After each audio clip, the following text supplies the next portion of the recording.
If my goal was to lose 10 kilos in the next 3 months, these are the 7 habits that I would master, and they work without a doubt every single time with all of my clients, so let's get into it. First things first, a little intro. My name's Abby. I'm an online fitness coach and nutritionist, and I help women lose fat in a way that feels really enjoyable and sustainable. So if you're interested in habits, mindset, nutrition, and fitness, all of the things, make sure you subscribe to my channel because I have so many good videos coming your way, and come follow me on Instagram here so we can connect even more. So habit number 1 is to start tracking your calories. Now, without a doubt, it is the most important thing. If fat loss is your goal, you must be in a calorie deficit, and the easiest way for you to do that and for you to know that you're in a calorie deficit is to track your calories. So what you want to do first is head to TDEE calculator, where you can work out your maintenance calories, and from there we can deduct about 15 to 20% to find your deficit calories. So head to this website here, pop in all of your details, and then choose how active you are. This will tell you roughly your maintenance calories, and then deduct about 15 to 20% from this number to find your deficit calories. Then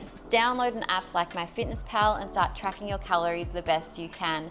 This doesn't have to be perfect every single day, but I guarantee that if fat loss is your goal, tracking your calories and building a really healthy relationship with your calorie tracker is going to help you so much. And I mean this even on the weekends. If you can master the habit of calorie tracking and be so consistent Monday through to Friday and also on Saturday and Sunday, you will lose weight. The second habit that you're going to want to master is to also track your protein intake. So obviously calorie deficit is so important for fat loss, but so is protein intake. And that is because when you're in a calorie deficit, you actually run the risk of losing muscle. So what we want to do to try and avoid that is to be eating enough protein so that we can make sure that we're maintaining our muscle mass. So to work out how much protein you need, you get your weight and times it by about 2.2. And then that is your total amount of protein in grams per day that you should be tracking. Foods that are high in protein that I recommend eating are a really good source of protein powder, Greek yogurt, eggs, and lean meat. Now, habit number 3 is to start getting up before 7 a.m. And I mean this even if you're not a morning person.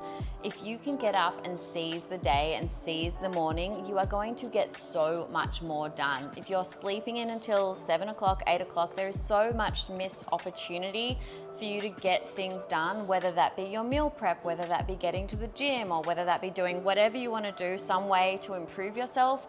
If you can do that from about 5:30 till 7 a.m. in the morning, you are going to set yourself up so much better and actually set yourself up for success on your fat loss journey. And this actually ties into habit number 4 as well, which is making sure that you get enough sleep. In order to get up early, you have to make sure that you're getting a good night's sleep, which means 7 to 9 hours roughly, and that also means getting to bed before 10 o'clock. You get the best sleep between 10 p.m.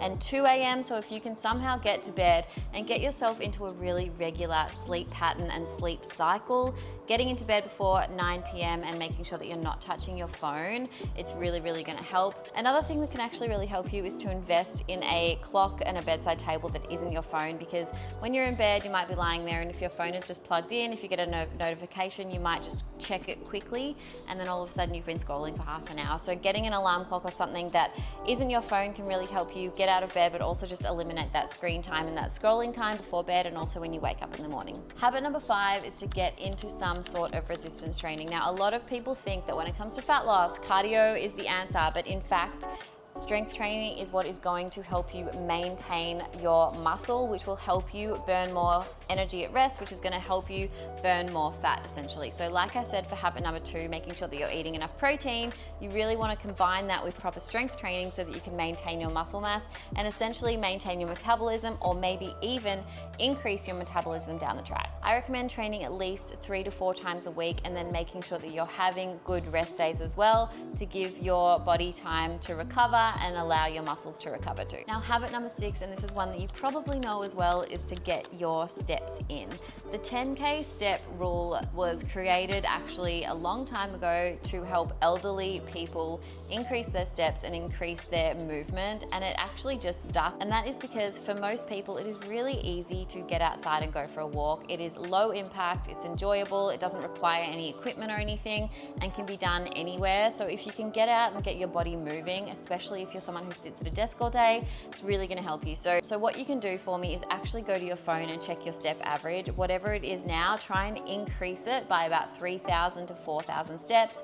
If you're only hitting 2,000 right now, I don't want to put pressure on you to try and hit 10,000 straight away. So just increase it incrementally. Start by adding 3,000 a week, and then you can add and add and add until you're at that 10,000 goal. And the last habit that I would master if fat loss was my goal is to plan, plan, plan. Please do not underestimate how important it is to look ahead at your week, and you don't have to plan out and cook all of your meals, but just grabbing your diary or having a look at your week and writing down what you're going to have for meals, your breakfast, lunch, and dinners and snacks.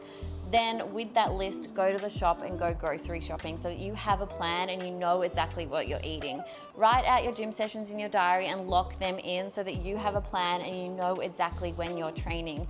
Planning ahead of time, writing them in your calendar, even writing a little checklist is going to help you so much, especially at the end of the week when you can reflect on your week and you can see that you've actually ticked everything off and done everything that you planned to. It's going to give you that hit of dopamine and help with motivation to keep going. So that's a wrap. Which of these 7 habits do you need to start focusing on? Let me know below. If I've missed anything as well, if you have a habit that really helps you with your fat loss, please drop that below so it helps others as well. Don't forget to subscribe to my channel because I have so many more videos coming your way, and follow me on Instagram here where I share daily tips, motivation, fitness, health, mindset, all of the things so that I can help you more on your fitness and fat loss journey. All right, see you in the next video.